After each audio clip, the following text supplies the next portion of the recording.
വിളയോടി വേണുഗോപാൽ. അദ്ദേഹം വാളയാർ സമരസമിതിയുടെ ചെയർമാനാണ്. അദ്ദേഹം ചേരുന്നുണ്ട് ടെലിഫോൺ ലൈനിൽ. ശ്രീ വേണുഗോപാൽ, വളരെ വിചിത്രമായ ഒരു കുറ്റപത്രം എന്ന രീതിയിലാണ് പ്രതികരണങ്ങൾ വരുന്നത്. ഇപ്പോൾ ഈ CBI മാതാപിതാക്കളെ അടക്കം പ്രതി ചേർത്തിരിക്കുകയാണ്. താങ്കളുടെ പ്രതികരണം എന്താണ്? ഇത് അനീതിയുടെ ഒരു കുറ്റപത്രമാണ് CBI നിലവിലിപ്പോ സൃഷ്ടിച്ചിരിക്കുന്നത്. ഇതിന് ശക്തമായ പ്രതിഷേധമുണ്ട്. യഥാർത്ഥ കൊലയാളികളെ, ഈ ചെറിയ 2 കുട്ടികൾ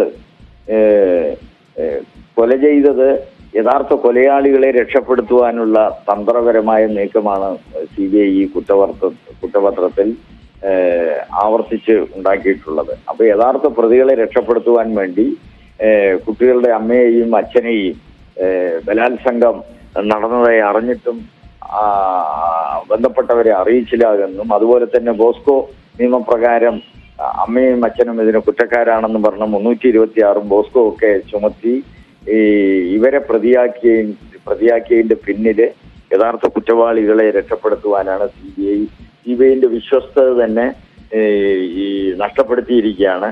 ഇത് കേരളത്തിലെ മാതൃസമൂഹത്തോട് ചെയ്തിട്ടുള്ള ഏറ്റവും വലിയൊരു അനീതിയാണ് ഈ കുറ്റപത്രം.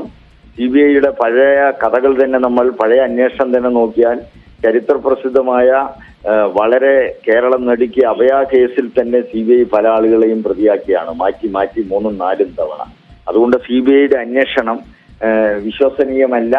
പിന്നെ പ്രത്യേകം തന്നെ ഹൈക്കോടതി തന്നെ പറഞ്ഞിരിക്കുകയാണ്, കുട്ടികളുടെ അച്ഛനമ്മമാര് തന്നെ സാമൂഹ്യ സാക്ഷരതയും നിയമസാക്ഷരതയും ഇല്ലാത്തവരാണ്, വ്യക്തമായി അടയാളപ്പെടുത്തിയിട്ടുണ്ട്. അതുകൊണ്ട് അവരെ പ്രതിയാക്കിക്കൊണ്ട് യഥാർത്ഥ കൊലയാളികളെ, ഈ ചെറിയ പിഞ്ചു കുട്ടികളെ കൊല ചെയ്ത കൊലയാളികളെ രക്ഷപ്പെടുത്തുവാനുള്ള തന്ത്രപരമായ ഗൂഢാലോചനയും അടവ് നയവുമാണ് CBI ആവർത്തിച്ചിട്ടുള്ള ഈ കുറ്റപത്രം.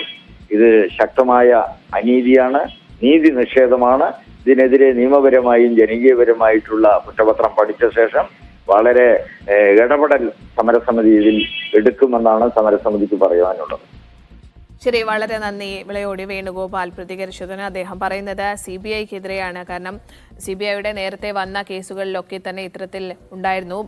ഈ പ്രതികളെ രക്ഷിക്കാനുള്ള ഒരു നീക്കം ആണ് ഈ കുറ്റപത്രത്തിലൂടെ പുറത്തു വരുന്നത് എന്നാണ് വിളയോടി വേണുഗോപാൽ പറയുന്നത്. അദ്ദേഹം വാളയാർ സമരസമിതി ചെയർമാനാണ്.